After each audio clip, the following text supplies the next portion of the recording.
My girlfriend posted on Facebook for all our friends. I cheated because you're boring as hell in bed. Deal with reality. I commented, okay, understood.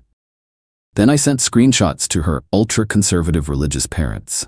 Next morning, she was homeless and disowned. I, 26M, never expected to wake up to 47 missed calls and my phone blowing up with notifications. But there it was, tagged by my girlfriend Jennifer, 24, in a public Facebook post. Finally gonna be honest. Been cheating on William for 2 months now with Christopher because William is boring as hell in bed. Like watching paint dry levels of boring. At least Christopher knows what he's doing. Deal with reality at William. 312 reactions. 89 comments.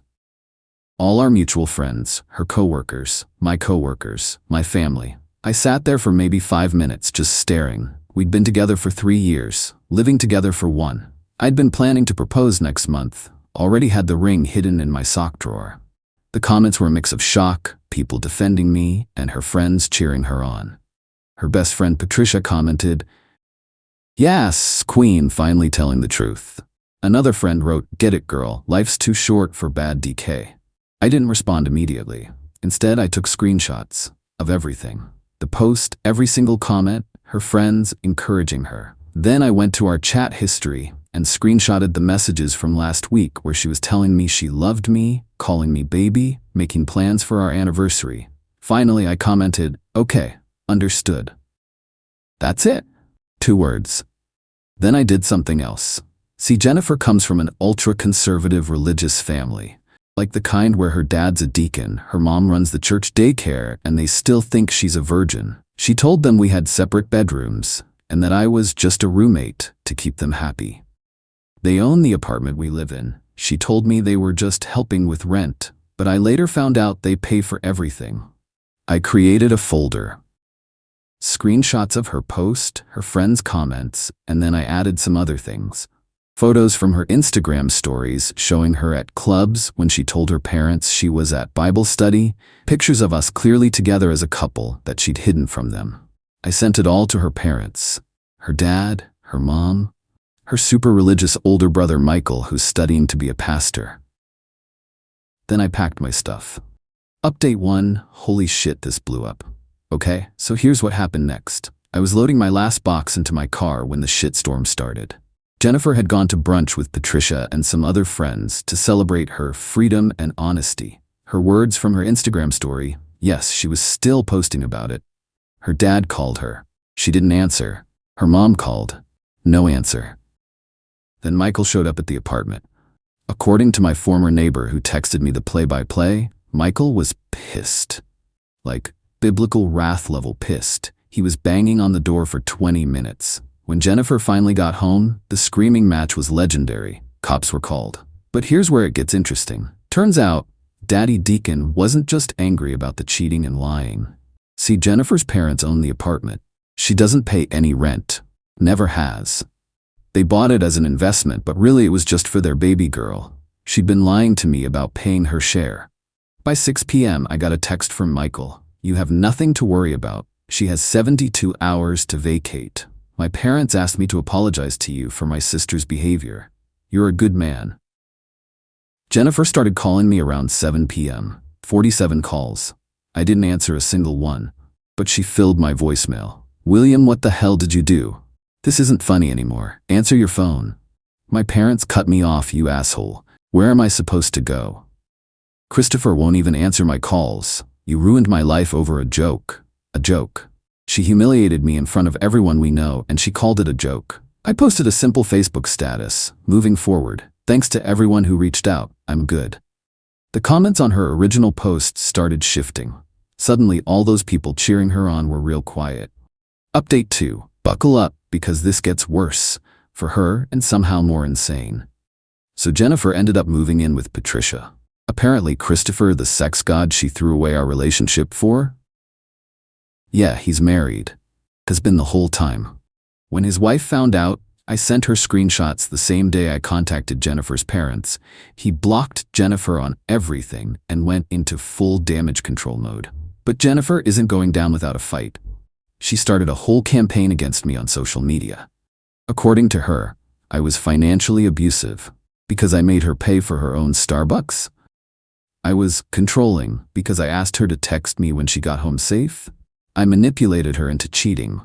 Still trying to figure out the logic there. I turned her family against her with lies. Screenshots are lies now? Her friends were eating it up. Patricia started a Facebook group called Support Jennifer, Survivors of Emotional Abuse. They had 23 members, mostly Jennifer's friend group, all sharing stories about their toxic exes. Then Jennifer made a crucial mistake. She posted in the group that she was going to sue me for defamation and emotional damages. Said her uncle was a lawyer and was taking the case pro bono. She was asking for $50,000 for pain and suffering and demanding I pay for her therapy. Here's the thing about Jennifer. She forgets that my best friend David is a paralegal. And her uncle? He's a real estate attorney who specifically told her he doesn't handle personal disputes. David looked him up. David laughed so hard he nearly choked on his beer when I showed him the posts. But then Jennifer escalated. She showed up at my work. Update 3. I need to back up a bit because some of you asked about the timeline. This all started on a Sunday, the Facebook post. By Wednesday, she was kicked out. By Friday, she was at Patricia's. The following Monday is when she showed up at my office. I work in IT for a mid-size company. Pretty chill place, but we have security because we handle sensitive data. I'm at my desk when I get a call from reception. William, there's a Jennifer here? She says she needs to speak with you urgently about returning your apartment key. We never lived in my apartment. We lived in her parents' apartment. This was a lie to get past security. I told them I wasn't available and to please ask her to leave. That's when she lost it. According to the security footage, which my boss showed me later, she went from 0 to psycho in about 3 seconds, screaming about how I ruined her life, how I owed her money, how she was going to expose me to my company. He's an abuser. He isolated me from my family. He made me feel so unloved I had to find comfort elsewhere. Security escorted her out. She tried to resist. It didn't go well. They called the cops. My boss called me into his office. I thought I was done for. Instead, he showed me an email he'd received that morning from an anonymous account. Subject line, The Truth About William. It was pages of nonsense about how I was an abuser, a manipulator, how I was dangerous to women in the workplace. But here's the kicker. The email was sent from an IP address that traced back to Patricia's apartment complex, and it was sent 2 hours before Jennifer showed up at my office. They planned this, they tried to get me fired. My boss, thankfully, is a good dude. He'd seen the original Facebook post. One of my coworkers had shown him when it went viral in our office chat. He told me to file a restraining order and gave me the rest of the week off, paid. That night, something beautiful happened. Remember Michael, the religious brother? He made his own Facebook post. I've stayed quiet out of respect for my family, but I can't anymore. My sister Jennifer is not the victim here. She cheated, lied, and humiliated a good man who loved her. Now she's lying about him being abusive. I've known William for 3 years. He treated her like a queen. She threw it away for attention and is now facing the consequences of her actions. I'm ashamed to call her my sister. William, if you're reading this, my family owes you an apology. You deserved better. 357 shares, 892 reactions. The tide was turning. Update 4, I got the restraining order. It was surprisingly easy with the security footage, the emails, and the voicemails. Remember those 47 calls? She left some really threatening messages. But Jennifer wasn't done. Oh no, she was just getting started. Patricia posted in their support group that they were organizing a protest outside my apartment building to expose the truth. They made signs. Actual signs. William is an abuser. Believe women. Justice for Jennifer. 8 people showed up. 8. Out of her 23-person support group. My neighbor Mrs. Sue, 70-year-old Korean lady who makes the best kimchi, was not having it. She called the cops immediately. Then she did something even better. She went live on Facebook. These crazy girls harassing my neighbor. He's such a nice boy. Always helps with my groceries. That girl cheated on him and put it on Facebook. Now she's here with signs. No shame. Mrs. Sue has 14 grandchildren. Those grandchildren shared her video. It went viral in our city's Facebook groups. The cops showed up. Jennifer had a restraining order. She was arrested. Again. But wait, there's more. While Jennifer was getting arrested, I was meeting with David and an actual lawyer. Turns out making false accusations of abuse, sending defamatory emails to someone's employer, and organizing harassment campaigns? That's legally actionable. We sent a cease and desist to both Jennifer and Patricia. We also sent copies to the other members of their Facebook group. Within 24 hours, the group was deleted. Then I got an unexpected call. Jennifer's dad. William, I don't know what to say. We saw the security footage. We saw the arrest record. I'm disgusted. You were like a son to us, and I failed as a father. I'm sorry. He told me they've cut her off completely. Changed the locks on other properties they own. Apparently they have several rentals. Removed her from their will. Even canceled her car insurance. The car's in their name too. Jennifer's mom sent me a long text apologizing and saying they're in family counseling to figure out where they went wrong. Meanwhile, I got a message from Christopher's wife. She thanked me for the screenshots and told me she's filing for divorce. She said Christopher tried to blame Jennifer for seducing him, but she wasn't buying it. Apparently, this wasn't his first affair. Final update. It's been 3 weeks since this all started. 3 weeks since I woke up to that Facebook post. Here's where everyone ended up. After getting arrested twice, she finally got the message. She's living with some distant cousin in another state.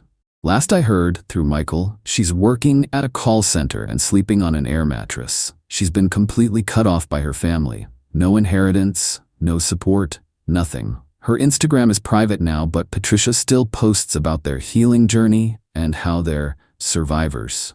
Christopher never spoke to her again. The man she threw away a 3-year relationship for blocked her number and went back to his wife, who still divorced him anyway. Me. I found a better apartment closer to work.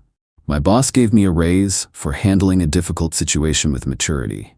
His words. I'm in therapy, not because of trauma, but because I want to make sure I don't miss red flags in the future. The ring? I returned it and used the money for a solo trip to Japan I've always wanted to take. I leave next month.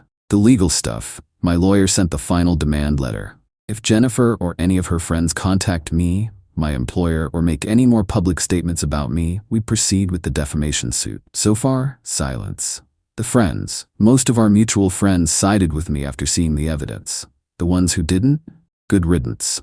My real friends threw me a freedom party last weekend. Mrs. Chen made kimchi fried rice. David brought his new girlfriend. It was nice. Jennifer's parents. They sent me a check for $3,000 with a note saying it was for the trouble and asking me not to sue their daughter. I returned it back to them, saying it's not their fault. Some of you asked if I regret going nuclear, if I should have just quietly left and moved on. Maybe, but here's the thing. She didn't just cheat. She humiliated me publicly. She tried to destroy my reputation for fun. She got her friends to pile on. Then when faced with consequences, she tried to destroy my career and have me arrested.